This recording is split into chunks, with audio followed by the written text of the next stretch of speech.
access to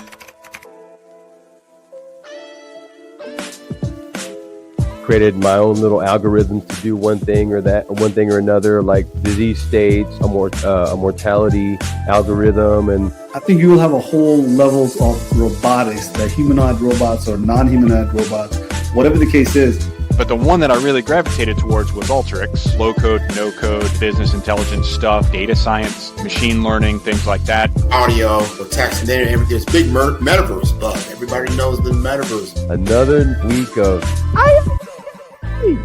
AI.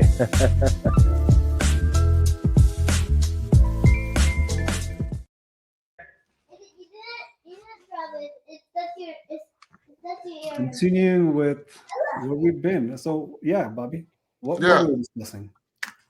Just talking about in general, what does it mean when you give anything full access to your brain, right? What does that imply? If you're already taking things from me that I didn't know you were taking, or giving me information I didn't know you were given, where does privacy, where does ethics, where does all these things kind of align? And none of things really happen nowadays without artificial intelligence. So as we move forward, we move back to ethical AI, ethical anything, right? What is it for medical professionals to determine, or is it the companies that make the equipment? Would you like GE telling you what to think, what to feel, or having information about you that you don't even know it was taking? So if you thought Facebook was a challenge, wait till they get in your head. Oh man, so it's fascinating to see it, but it really isn't that easy to describe because we're seeing way too much, right? Any movies that you're trying to, say like, all right, which part of it do I believe? Because I'm seeing it on TV. And it's such a distance between the technology that is in a small circle of, say, Silicon Valley and a few other people that have access to it. All of a sudden, it catches on fire. The whole dynamic shifts towards a certain direction. Case in point, ChatGPT. Right? Absolutely. Case in point, ChatGPT. It literally took everybody to say, like, we were doing AI. People were doing Shakespeare.ai or Writer.ai. Everybody had ChatGPT before ChatGPT. It's just that it wasn't that good. But like you said, the technology, you put it here on the side of your head, and all of a sudden it's connecting to your neurons. Yeah, well, it's not. Remember, for everyone to remember, the what of what they're doing it's really very little out there that's actually new. The how is new. So as technology progresses, the how becomes easier. The how becomes subversive at times in ways of what's being gathered, where it's being gathered, and how it's being gathered. Or ways and means really kind of change. But the what, you can go back 100 years. The what people would like to do has always existed in one form or another. Well, connecting with your neurons is about since 1980s. I always use a picture on my presentation from 1980s, how they had a helmet on, and that helmet is how they will interact with the neurons. And of course, the latest one is to implant the hair-like particles in your brain and have that receive signals through Bluetooth, right? So now, you're literally wearing an exoskeleton that skips few spines to make you walk, right? Yes. To help you walk. And the other ones are literally sending text messages through your thinking, right? There's devices, like I said, if it catches on fire in one direction, all of a sudden wide adoption happens. But imagination-wise, it's not a fantasy. It's literally what's happening because Matrix back in 2000 was talking about plugging your socket in the back of your head.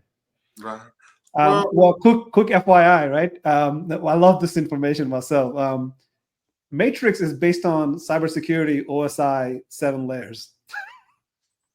Once I found that, I was like, oh, no, it makes sense. But these things, like I said, I'm thinking to myself that, everything is here now. It's just which one catches on fire, which one can we manufacture fast and easy, and which one does a consumer pick up is what we will have to live with, right? As soon as the consumer picks it up, that's what becomes the norm, right? This is going to be a very, very exciting episode of AI. We probably have a guest that's going to join us later on, but until then, we are going to talk about cybersecurity and AI, right? We're going to have some lesson session, let's call it that. We're going to role play. Masako is going to do the role play. I'm going to do the role play, and we're going to have a teacher like Brian, who's going to give us all the insights, right? Because cybersecurity, the audience should be able to take away some things that they can say, you know what, I can do this. Not only can I do this because I've already done it, maybe what I've done, this is what I have to do next in order to do it professionally, in order to do it for a lengthy period of time, right? So Bobby, Masako, and Brian, we're going to talk about cybersecurity and AI, right? But what is a security personnel, somebody who says, I'm thinking about cybersecurity, I'm doing some cybersecurity certification, very early stage, right? So let's keep them in mind, right? Like they have to transition into the AI piece. And disclaimer, I wrote a certification for CompTIA for this level, right? So the reason I say that is because there are certifications that's coming out for cybersecurity professionals say, you know enough about cybersecurity, do you also know AI? So if you're a professional who's in cybersecurity 3 to 4 years in, your next certification will be based on, okay, you know cybersecurity, but do you also know AI, right?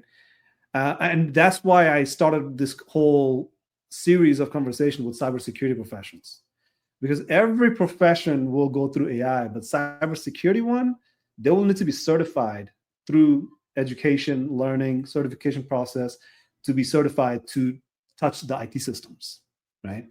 My Security Plus that I've had for however many decades now, I'm going to have to take a new one, cybersecurity with AI, So let me hand it off to you guys, because there's going to be a huge length of conversation here. But let's start off with cybersecurity. What do we need to know? Anybody who wants to jump in, let's go from there.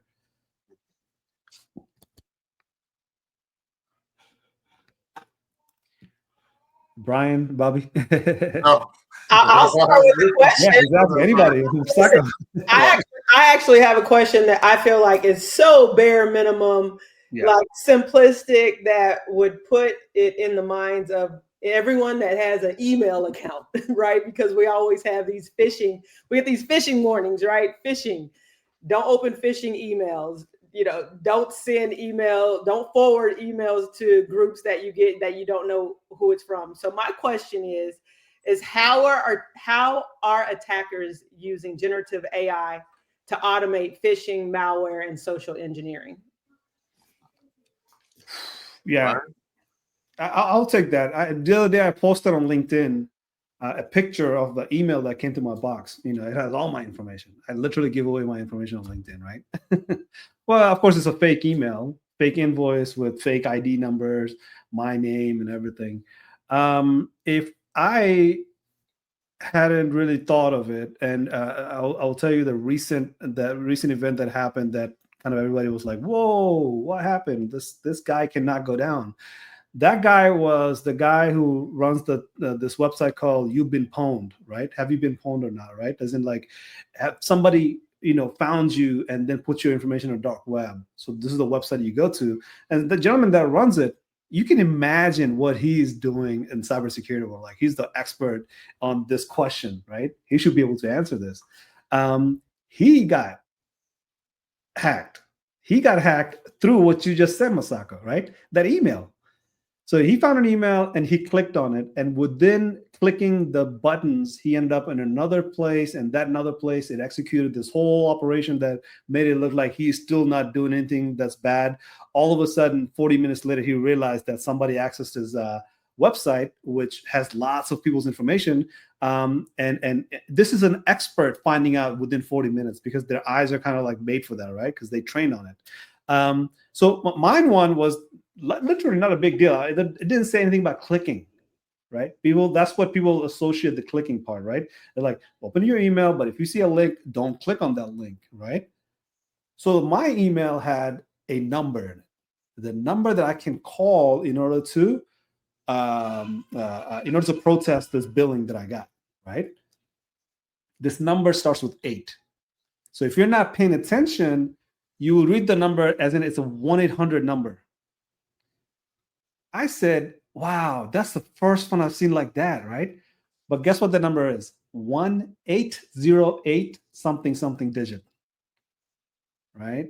So 808 is a Hawaiian area code. That's the actual number. You can dial that number. I have an 808 number. I have an 808 number as I'm from Hawaii, right? I mean, I lived in Hawaii. So Masako, just to answer that question about the email piece, it's getting sophisticated, right? It's getting sophisticated to the level, to go back to that gentleman's example earlier, he found an email, and that email said something along the line of, you are going to lose access to something if you don't take action now. And of course, he has his reason, because he was traveling and he was really tired, and he clicked on it. He clicked on it and he did what he was supposed to do, just like any user, log in with his password, right? So they got his password. They got the password, and they went and did what the password, after the password, they were supposed to do. So this is where AI kicks in. AI kicks into this level. 10, 15 years ago, it would have been that if you give me the password, I'm going to take that password, log into your account, do all the damage I need to do, which means I have to click here, click there, click this, download this, get the Excel sheet, a Word document, something, right? So many human steps.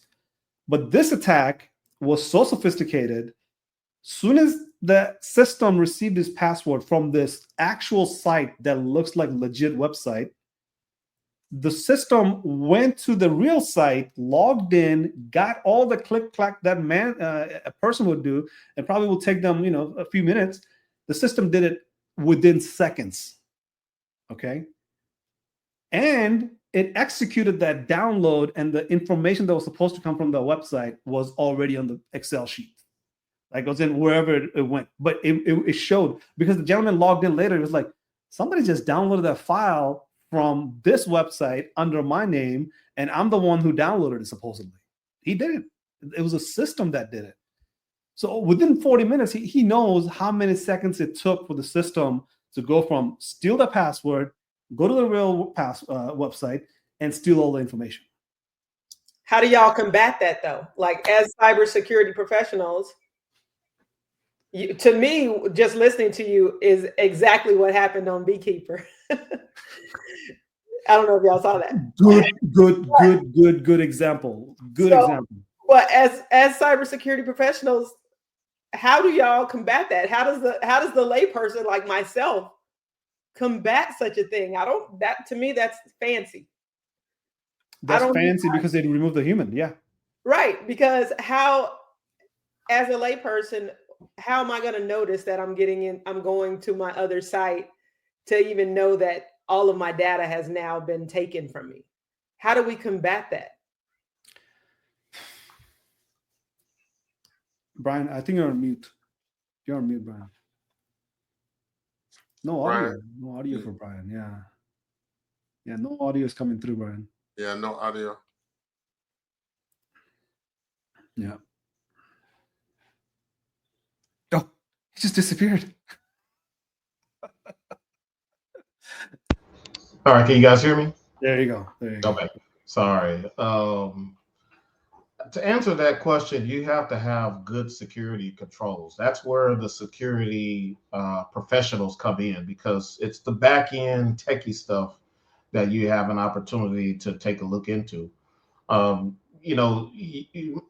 You kind of mentioned it, Asif, and what you were explaining kind of reminded me of what pass the hash is.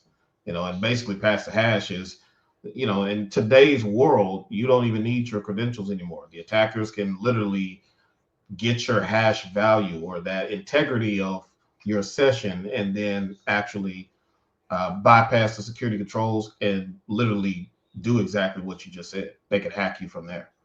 They can gain your credentials and then pass it along and encrypt it should be encrypted, but what they can do is they can literally authenticate as you. So it's dangerous stuff. So this kind of where we go into the ethical hacking part about it. But how do we combat that? You have to have good security posture. You have to have good security controls in order to help mitigate some of those things. Kind of part two to this, and I want to kind of go back to what Asif said earlier. There's another example of that we don't even realize. And I just had a discussion with a buddy of mine, and it was kind of like a debate because he was like, yeah, that's not security. But in essence, whoever's football players, right? We looked at the draft, the NFL draft, and for those that are watching football, everybody knows it literally was the Shedeur Sanders show. You saw that his phone got compromised, and then someone prank called him. They later found out that it was a part of another organization's kid that did it, 21-year-old kid. So what happened is, the backstory is the NFL owner or whoever the guy was, he left his iPad unsecure with these kids' phone number, with Shedeur Sanders and all the draft. He left the iPad totally unsecure. So the 21-year-old kid comes in there and then gets Shedeur's number and then prank calls him. So a buddy of mine was like, yeah, how does this happen? I said, it's a security issue. He's like, no, this has nothing to do with security. Actually, it does. Because you left a device that has PII information to all thousands of young men that are being drafted. You have their phone numbers. That's a part of PII, personal identifiable information. So even something as simple as that was a part of a cybersecurity, even though it was a prank call, but the coach ended up getting fired from the Atlanta Falcons because of it. Could you give us some real world examples of what could happen? Because this isn't over. If they got one person's phone number, could you give us some real world worst case scenarios of what may happen? Not only with what you just mentioned, but you're talking about thousands of young men, right? Or hundreds, thousands of young men whose data has been compromised now because someone in a leadership position left their computer open. I mean, give us some real world thing, not to be frightened or anything, but give us some worst case scenarios when things like this happen, leaving your information out there and open for others to have access to. What's something that could be of real concern? That wasn't real concern, but moving ahead, because that can't be the only number that was obtained from the list. One that is very scary is the devices that you carry, right? These devices have your phone number, and your phone number is what's associated with some of your identification. So you mentioned PII, right? PII doesn't go down to the phone number level, but there's an effort to get into your bank using your phone number, because your bank interacts with you using your phone number. So you can imagine somebody knowing enough about you to try to log into a website, right? So they first get that information, but they know it's worthless, right? As soon as they log in, the system is going to say, what's the number that I can send you a code in? So now they have to get sophisticated enough to get that phone number as well. Get that phone number and transfer that phone number to their device. Right. So how bad can it get? It can get bad if somebody is really that desperate. And this is nothing new. This is a 30-some, 40-some years old story. If you go back in time, there's a movie called Endgame. Was it the Endgame? Where a kid from 1984, Ronald Reagan was in the office back then. He hacked into the DoD. And he hacked into the DoD and played a simulation of nuclear bombs, right? Attacks. So kid can do it. Today, AI can do it. Because it hasn't gone from like, oh my God, only person can do it with lots of training. No, these are repeatable steps that even AI can do, right? So when you're mentioning AI in cybersecurity, the numbers are dramatically higher, a lot higher, because I kind of want to go back to that idea about the kids can do it, right? And kids are doing it. A lot of kids are doing just this, not knowing. And Masako, this is something that I've recently started because, like, I'm an ethical hacker for like last 10 years. Doesn't mean somebody put me through an ethical hacking course. They just told me I'm an ethical hacker because I have to admit the fact that, hey, I hack, but I hack with permissions, right? Pen testings and, those kind of things. So I'm taking a course these days on ethical hacking specifically, the ethics behind it, right? I just started the program and I didn't know that even existed because the whole course is based on the word ethics, not how to hack, not why you hack. I mean, not what to hack, but why you do what you do, right? The ethics behind it. So kids don't know anything about ethics, right? And certainly the criminals don't.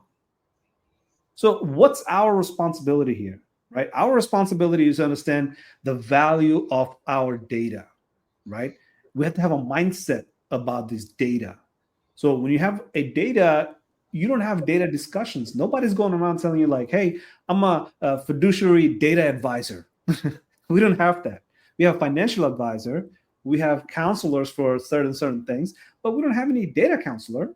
We don't have anybody teaching us about data literacy in a way that makes it personal to us, because we're learning data about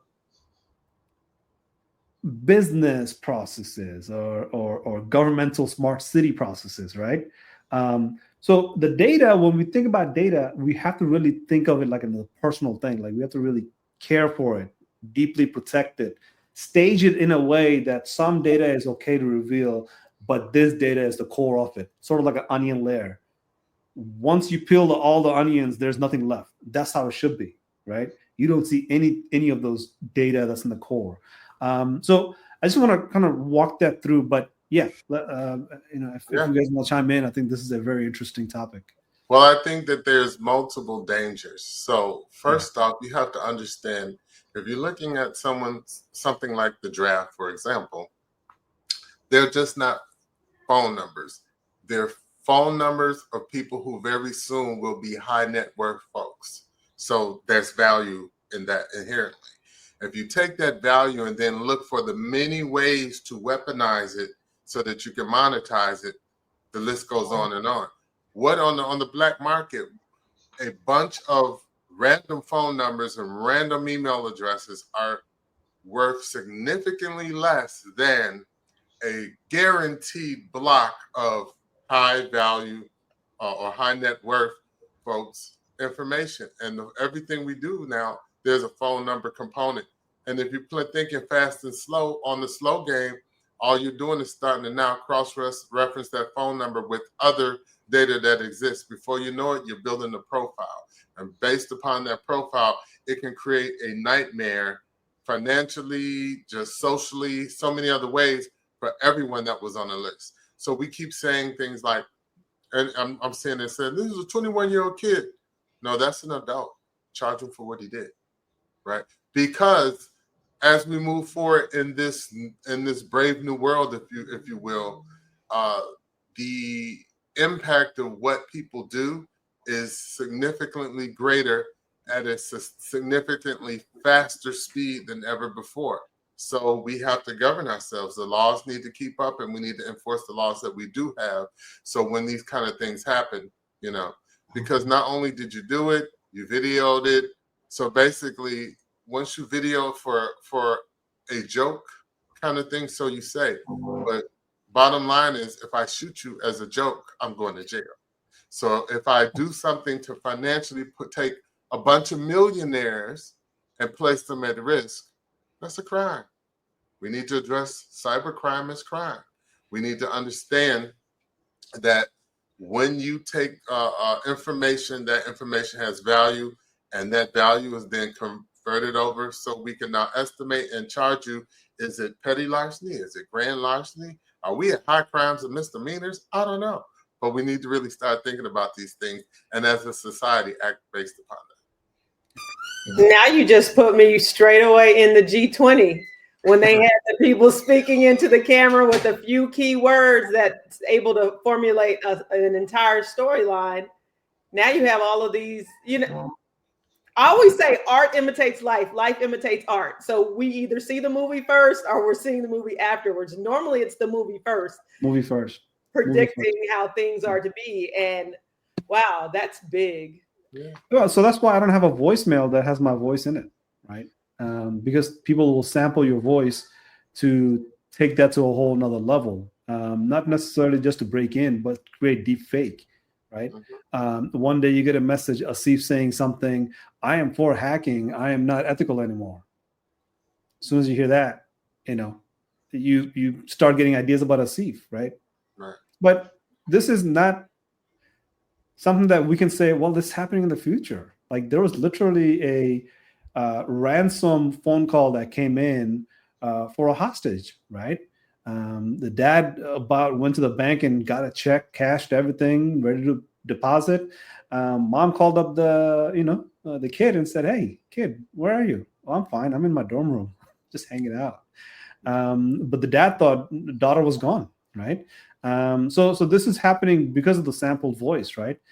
He had a whole phone call where the daughter was begging for help, right? Yeah. So this is what's happening today, but that's just a voice, right?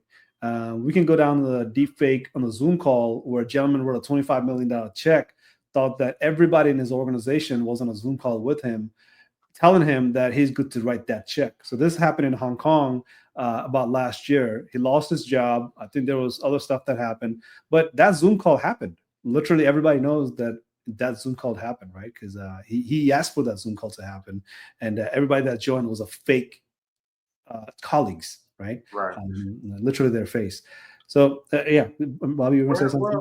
We're having fake, fake real estate deals where the closing agents or the closing attorneys are using, video, and the whole video is AI based. Again, if you take the case that we're dealing with now that we were just, speaking regarding the phone numbers, that's an exaggeration. Many young people, especially if you're an athlete, how much videos out there because your whole career you're trying to get on? How much of your body, your physical attributes, your voice is already out there? Young Mr. Sanders, how hard would it be able to take what's existing out there in the digital ether already, right? And now create a deep fake that's really convincing because of the sheer volume. Kids in high school have so many, TikTok, Instagram, et cetera, et cetera, et cetera. It's not hard to take a number. Now you have something concrete, and then you take the data that's out there, and now you're starting to aggregate data, right? And it's beyond deep fake. It is a multi-billion-dollar industry when you look at cybercrime.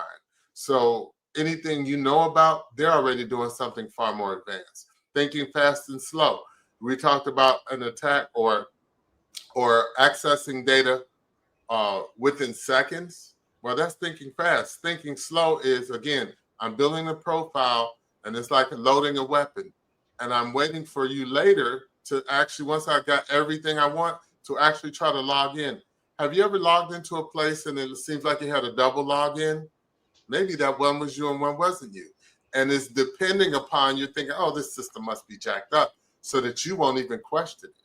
Right. So there's a lot of subtle ways that are based upon our own human behavior, how the human brain processes anomalous behavior that can be weaponized against you. I mean, it's just with the new normal.